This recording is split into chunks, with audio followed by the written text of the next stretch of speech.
Good morning. আমাদের আজকের client উনি কলেজ স্টুডেন্ট। উনি বিহারের পূর্ণিয়াতে একটি কলেজে পড়েন।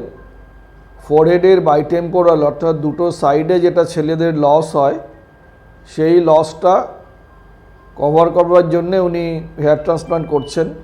তার কারণ এই দুটো সাইডে যেখানে হেয়ার লস ছেলেদের হয় এটা কোনো মেডিকেল ট্রিটমেন্ট অর্থাৎ ওরাল ভিটামিনস বা মিনক্সিডিল লোশন বা ফিনাস্টেরাইড কোনো কিছুই দিয়েই হয় না, যেহেতু এই এরিয়াতে কোনো হেয়ার রুটস থাকে না। এই হেয়ারগুলো অন্যান্য হেয়ারের মতোই 3 to 6 months লাগবে গ্রোথ হতে।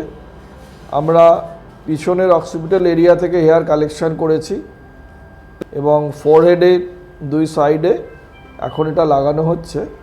এটা নর্মালি 5 to 6 hours টাইম লাগে from the beginning to the end.